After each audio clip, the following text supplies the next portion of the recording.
Beloved souls walking this earthly path, I, Raphael, come to you as a friend, a companion, and a bearer of the emerald light of restoration.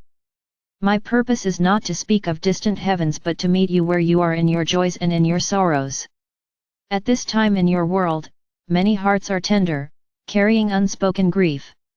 Loss has touched communities, families, and individuals in countless ways: the passing of loved ones, the end of cherished relationships, the fading of long-held dreams, the disorientation of seeing familiar ways of life change beyond recognition. The collective field of humanity holds these experiences of loss like a vast sea whose waves sometimes seem too strong to face.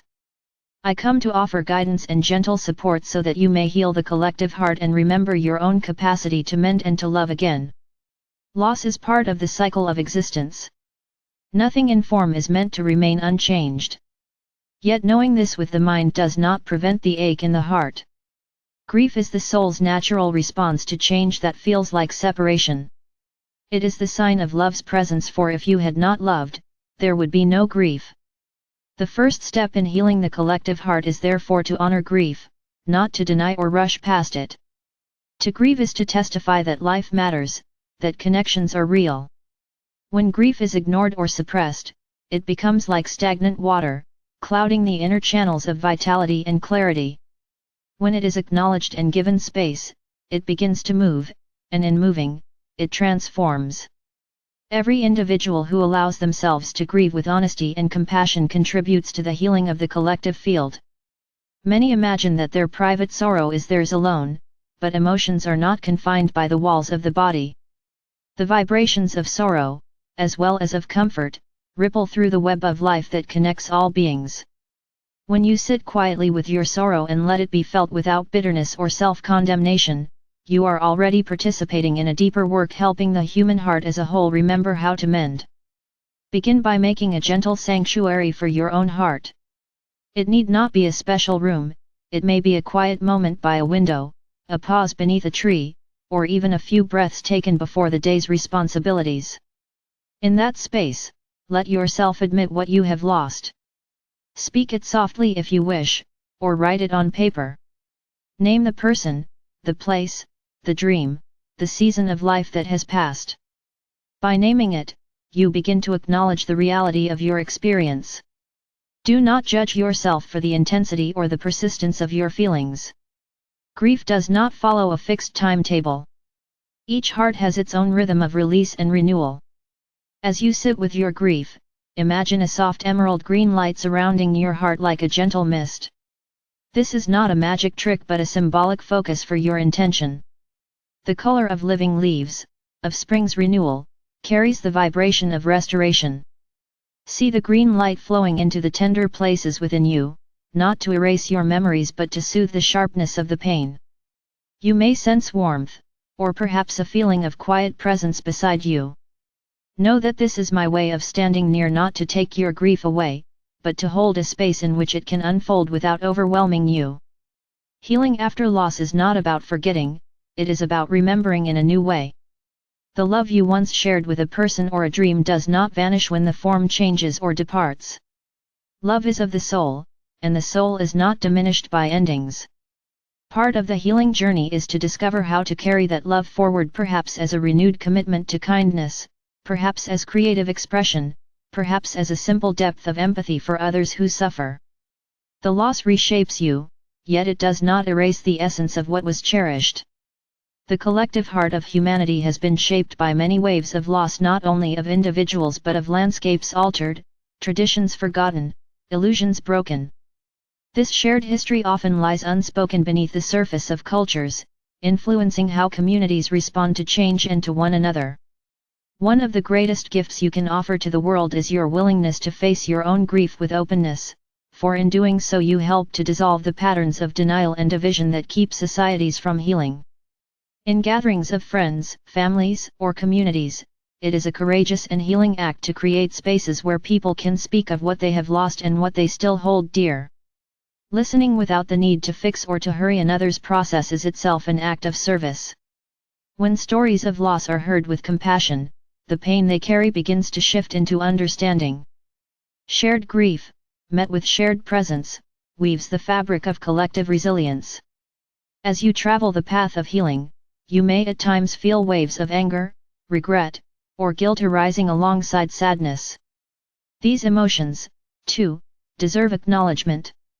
Anger often points to the places where you felt powerless. Regret speaks of the longing to have acted differently. Guilt can arise from the belief that you should somehow have prevented the loss. Meet these feelings as you would meet a troubled friend, listening, offering understanding, yet not letting them dictate your actions. Over time, the turbulent emotions give way to a calmer current in which acceptance can take root. There is a gentle power in ritual.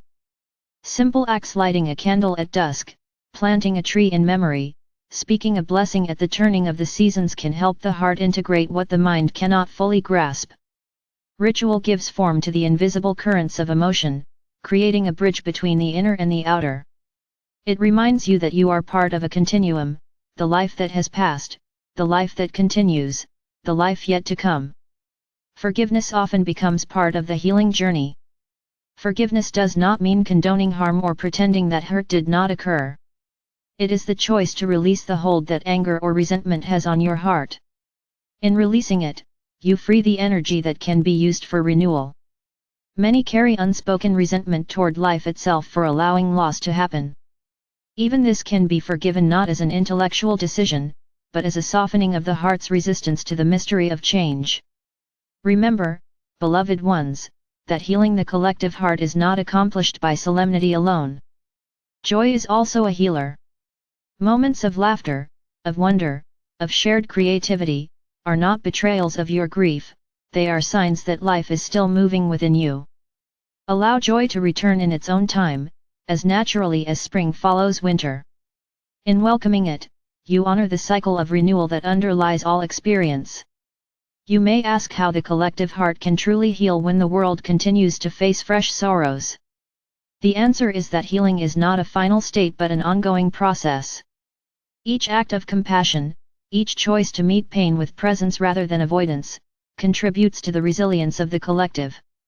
As more hearts learn to grieve with openness and to love again after loss, the overall field of humanity becomes less burdened by unprocessed sorrow and more capable of responding wisely to new challenges.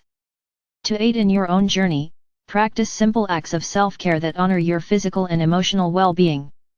Rest when you are tired, spend time in nature, allow music or art to express what words cannot. These acts are not self-indulgent, they are part of nurturing the vessel through which the healing current flows. You cannot pour from an empty cup. By tending to yourself with kindness, you replenish the strength needed to offer kindness to others. When you feel ready, extend your attention outward. Reach out to someone else who is grieving. Offer them not solutions but companionship. Sit with them in their sorrow without trying to make it go away. The presence of a caring companion often does more to ease a burdened heart than the most eloquent words. In this way, healing moves in ripples from one heart to another, gradually mending the larger fabric. Beloved friends, I wish to remind you that you are never truly alone in your grief. Beyond the limits of your senses, you are accompanied by a great field of loving presence. Those who have passed from your sight continue in ways that the mind cannot fully comprehend. The bonds of genuine love are not severed by change of form. In quiet moments you may feel a sense of nearness, a whisper of reassurance. Trust these gentle impressions, they are often the subtle ways the unseen world reaches back to comfort you. Do not hurry your healing. Flowers do not bloom by command, they open in their season. So, too, the heart unfolds at its own pace. Be patient with yourself and with others. Trust that even in the midst of sorrow, seeds of new life are germinating. Loss, as difficult as it is, often clears the ground for deeper compassion and wisdom to grow. As we look to the future, remember that the collective heart's healing will shape the way humanity meets the challenges and opportunities ahead. A world guided by unhealed grief often reacts with defensiveness and division. A world in which many have faced loss with courage and learned to keep their hearts open is more able to act with cooperation and foresight. Thus, your personal journey of healing contributes silently but powerfully to the transformation of the whole. I offer you now a blessing. May the emerald light of restoration surround you and all who grieve. May your hearts find the courage to feel fully, the wisdom to let go gently, and the trust to love again. May the memory of what you have lost become not a weight that holds you down but a source of depth that anchors you in compassion. Know that I, Raphael, am near whenever you call inwardly for support. You may imagine my presence as a green light beside you, as a soft breeze at your shoulder, as a quiet voice in the stillness. I do not come to take away your human journey but to accompany you through it, to remind you that even in sorrow you are held within a larger embrace. Walk gently, dear ones. Carry your grief with tenderness, and let it be transformed over time into wisdom and empathy. As each of you heals, the collective heart becomes more whole. Together you will discover that loss, though it brings pain, can also open the door to a deeper capacity for love, a love that endures, adapts, and renews. This is my message to you in this time of tender transition. Hold it close, return to it when the waves of sorrow feel heavy, and trust that healing is not only possible but already unfolding in ways you may not yet see.